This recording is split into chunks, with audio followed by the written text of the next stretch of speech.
Last night was the battle of the billionaires. Donald John Tribulation Trump had an ad, and Michael Bloomberg had an ad. Mr. Engineer, how do we have those two ads? And because we had the battle of the billionaire ads last night. Run Tribulation Trump's ad first, right? This is the ad he ran. I think it cost $10 million to run this ad last night. Poke it up, Mr. Engineer.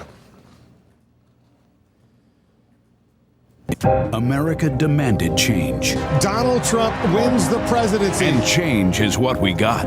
Under President Trump, America is stronger, safer, and more prosperous than ever before. Best wage growth I think we've seen in almost a decade. Unemployment rate sinking to a 49-year low. Unemployment for African Americans, it fell to a new low. Unemployment for Hispanics hit an all-time record low. And ladies and gentlemen, the best is yet to come. I'm Donald J. Trump, and I approve this message. Okay.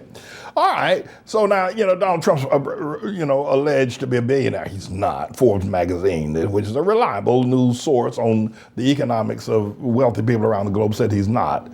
Especially not what he says he is worth.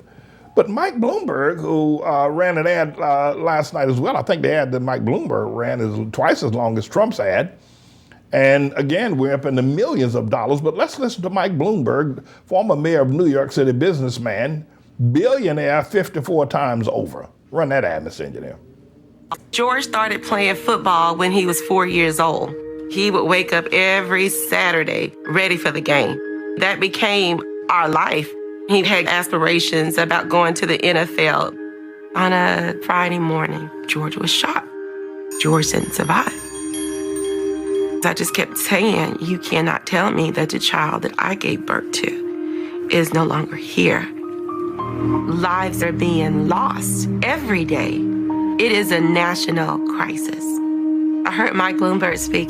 He's been in this fight for so long, he heard mothers crying, so he started fighting. When I heard Mike was stepping into the ring, I thought, now we have a dog in the fight. I know Mike is not afraid of the gun lobby. They're scared of him. And they should be. Mike's fighting for every child because you have a right to live. No one has a right to take your hopes and dreams. I'm Mike Bloomberg, and I approve this message. Let me ask you a question. Which ad do you think was most effective? And let me give you some ways in which you can make your evaluation known.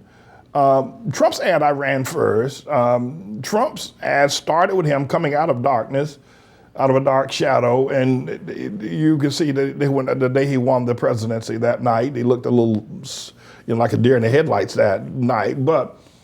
And then he made it about him, and he said that we got a stronger military now, the greatest economy ever, and he keeps using that stinking racist refrain that Negroes got better job, Hispanics got better job. Anyway. But he's using that and then says the best is yet to come. So that was his ad. It was about he has made America better, their strongest economy, etc. And if you are a supporter of Tribulation Trump, that probably sounds good. But many of the people that support Tribulation Trump are not doing better economically. But at any rate, that's what his ad was about, and about his accomplishments as well. And he's also making a satanic attempt to recruit the Hamite brothers and Hamite people. And I have to tell you that I was once a part of Tribulation Trump's attempt to recruit Hamites. As you could see, he used that Hamite financial advisor at the very end of the broadcast, and he talks about how the unemployment rates are down. And I'm surprised he didn't use Kanye West and the prison reform as well, but I guess he didn't have enough money or enough time. But I'm going to come back to the fact that I was once a part of Tribulation Trump's attempt to bamboozle Hamite people. But now let's look at Bloomberg's ad. Bloomberg's ad was longer, twice as long. It cost twice as much money, perhaps. Now, Bloomberg is a billionaire 54 times over. But Bloomberg also makes an attempt to go after the Hamite people. He starts out with a Hamite mother who lost her young son, And Bloomberg's advisory group tied it to football. Here's a young boy. Now watch this very carefully. Watch how slick this ad is. Bloomberg's people tied it to football at the greatest football night ever, the Super Bowl, of a young boy who wanted to play football but got shot and died. Tragic. Then the mother's standing there and she's sitting there and she's giving her painful response, or at least explanation of what happened to her. Bloomberg spends 30 seconds on her alone. In fact, the whole event is around her football son. Now, Trump did not do that. Trump did not reference football. He did not reference sports. He did try to draw in the Hamite people. But Bloomberg has a problem with Hamites as well. He needs to try to figure out how to get over that hump. And he went down to Wall Street, Black Wall Street, when he launched his campaign not long ago. But notice how craftily Bloomberg uses the theme of this football night. And every father sitting there who watches his son play football now can relate to that woman who says, that's my, so who do you think gave the best ad? Obviously, it was Bloomberg. And I'm not saying that because I'm a Bloomberg supporter. Let me tell you something about Bloomberg. Bloomberg gave every Hamite preacher in New York City, when he ran for mayor going back 16 years ago, he gave every preacher in New York City, Hamite, $10,000 to tell their congregation to vote for him except me. And I want my $10,000. Now, I would not have told our congregation to vote for Bloomberg, but I think I should get $10,000 too. I mean, all the other preachers, little preachers, storefront preachers, no preacher, preachers with no churches, like that guy, Mark Burns, who supports Trump, all got $10,000. Bloomberg got money like that, right? I mean, James David Manning, he don't like, Bloomberg don't like me. Anyway, so I'm not supporting Bloomberg, but I do think that Trump is making an attempt to try to draft in Hamite people, to draft them away from Bloomberg. And here's the dynamic, the Hamite people love Joe Biden. They love him. They love Joe Biden. And we're not sure how this is going to end up. The Iowa caucus is tonight. We're not sure whether Biden will actually be the nominee. Bloomberg has the money to buy the election. He can buy it. I mean, Bloomberg can spend $2 billion. Even Trump and Sheldon Adelson and all that crowd of the brothers out there in Los Angeles will not be able to top spending that Bloomberg got money. He got money, grandbabies.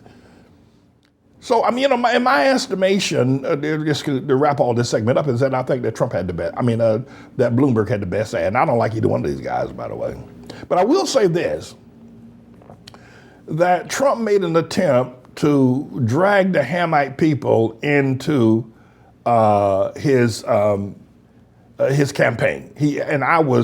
When he ran back and started in November of 2015, I had been a part of that process for a brief period of time until I realized the man's a liar.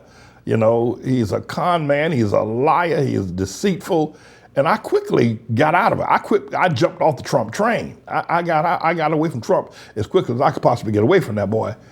But he is still making an attempt to draw in the Hamites with the business of the low unemployment rate for Hamite people. And I'm going to cover that on another segment here today as we go forward.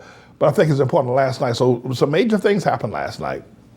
I don't know, it was the fact that the Kansas City Chiefs won over the 49ers last night. Is that an omen that Bloomberg will win over Tribulation Trump? Is that some sort of an omen? And I don't know. I'm not saying that it is. But I thought it was an interesting time. This is a bit of a news blog we do, looking at spiritual wickedness in high places for the most part, making some observations about it and giving people a biblical foundation to the way of interpreting, rather than have Sean Hannity or Laura Ingraham or Janine Pirro or Anderson Cooper or Rachel Maddow or Don Lemon, Rush Limbaugh interpret what's going on in the world. You come to me and I'll tell you based on what the Word of God says. They'll just give you their worldly, sinful view. But the Manning Report will tell you what God has said, whether to say yea or nay, whether to go or to stay. You'll be led by the word of Almighty God. Come to the Manning Report on a daily basis to interpret the spiritual wickedness in high places, because there's plenty of it that's going on. And so I'm the Lord's servant, James David Righteous Rebel Manning, and I'm here to serve you with news and information.